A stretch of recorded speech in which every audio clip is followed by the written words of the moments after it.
Genèse chapitre 2, verset 9. L'Éternel Dieu fit pousser du sol des arbres de toute espèce, agréables à voir et bons à manger, et l'arbre de la vie au milieu du jardin, et l'arbre de la connaissance du bien et du mal. Bonjour frères et sœurs en Christ. Dans ce passage, la Bible explique ce qui s'est passé dans la Genèse et comment Dieu a planté deux arbres, l'arbre de la connaissance du bien et du mal et l'arbre de la vie.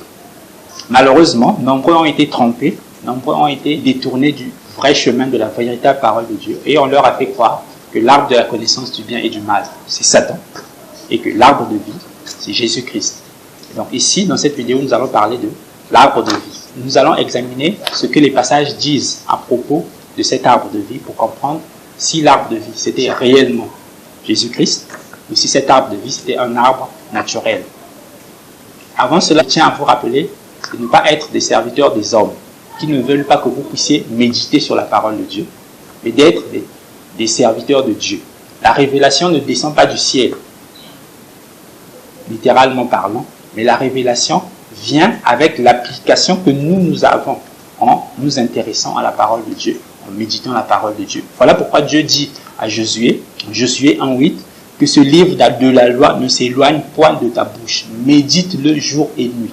Donc c'est cela que nous devons appliquer et c'est cela le conseil que Dieu nous donne pour avoir de la connaissance sur sa parole. C'est de cette manière que Dieu lui-même va ajouter de la connaissance en nous, va nous aider à comprendre sa parole. Examinons donc cette question à la lumière de la parole. Livre si merveilleux, Bible qui me montre le chemin de la vie. Genèse chapitre 3, verset 22. L'Éternel Dieu dit, voici l'homme est devenu comme l'un de nous, pour la connaissance du bien et du mal.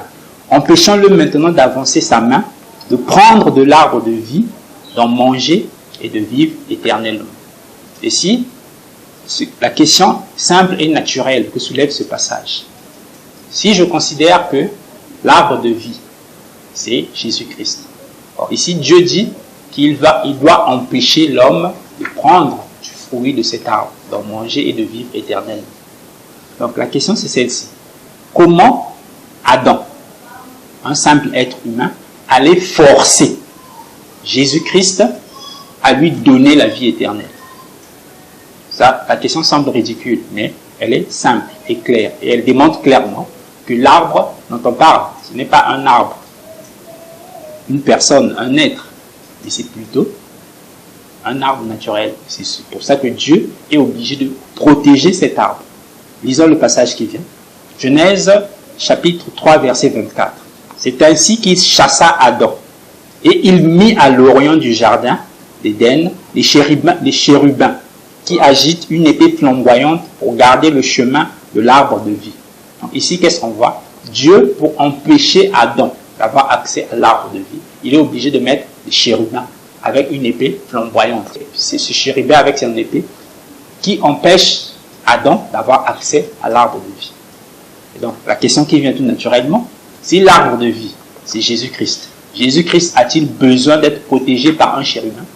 Entre le chérubin et l'image de la gloire de Dieu, qui est Jésus-Christ, qui est supérieur en puissance, qui est supérieur en force? Si c'est Jésus-Christ qui est supérieur, Jésus-Christ a-t-il besoin d'être protégé par un chérubin? La question est très simple et très claire et elle démontre clairement que l'arbre dont on parle dans la Genèse, ce n'est pas Jésus-Christ, mais c'est plutôt un arbre naturel. Voilà pourquoi Dieu a besoin de placer un chérubin devant l'arbre pour empêcher à Adam d'avoir accès à l'arbre. C'est ce que Dieu fait. Maintenant, nous allons examiner l'arbre de vie dont Jésus-Christ parle dans Apocalypse chapitre 2, verset 7. Que celui qui a des oreilles entende ce que l'Esprit dit aux églises. À celui qui vaincra, je donnerai à manger de l'arbre de vie qui est dans le paradis de Dieu. Et ici, c'est Jésus-Christ qui parle et qui fait la promesse à celui qui va vaincre, à celui qui va conserver la foi jusqu'à la fin et qui va conserver ses œuvres, qu'il aura à manger de l'arbre de vie qui est dans le paradis de Dieu. Et c'est Jésus-Christ qui lui donnera à manger de cet arbre. Vous voyez qu'il y a déjà une grande différence entre Jésus et l'arbre de vie dont il nous donne à manger. C'est lui qui prend de l'arbre et qui nous en donne à manger. Donc, ce n'est pas lui-même. Ici, nous allons prendre encore Apocalypse 22, verset 2, où on décrit clairement l'arbre. Au milieu de la place de la ville et sur les deux bords du fleuve, il y avait un arbre de vie, produisant 12 fois des fruits, rendant son fruit chaque mois et dont les feuilles servaient à la guérison des nations. Que ce soit très clair, Jésus-Christ, à n'importe quel moment, n'importe qui peut se rapprocher de lui pour avoir la vie éternelle. Donc Jésus-Christ, pour avoir la vie chez lui, ce n'est pas une fois par mois, ce n'est pas une fois par semaine. C'est à n'importe quelle seconde, chaque être humain peut se rapprocher de Jésus-Christ pour avoir la vie. Donc, si moi je peux me rapprocher de Jésus-Christ pour avoir la vie à n'importe quel moment, à n'importe quelle heure, ça veut dire que Jésus-Christ ne produit pas des fruits une fois par mois. Et donc, on montre bien clairement que cet arbre, même qui est dans le paradis de Dieu, c'est un arbre naturel que Dieu a créé. Dieu a créé, et on précise bien que les feuilles de cet arbre servaient à la guérison des nations. Donc, ça montre clairement que l'arbre de vie qui est dans le paradis et l'arbre de vie qui est dans le jardin d'Éden, ce n'est rien à voir avec Jésus-Christ. C'est un arbre naturel. Et ici, pour terminer, je vais montrer qui est Jésus-Christ, puisqu'il n'est pas l'arbre de vie. Jean 11, verset 25. Jésus lui dit, « Je suis la résurrection et la vie.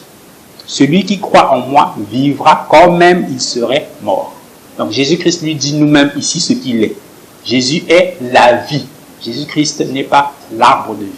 Et ici encore, Jean 14, 6.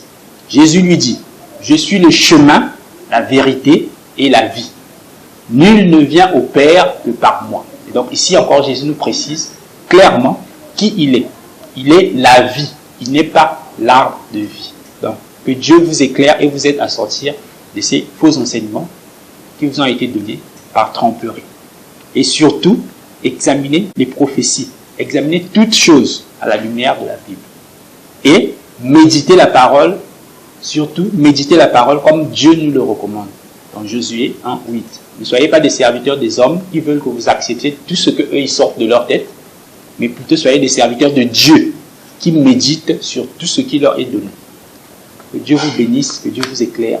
Merci d'avoir suivi cette vidéo. À la prochaine.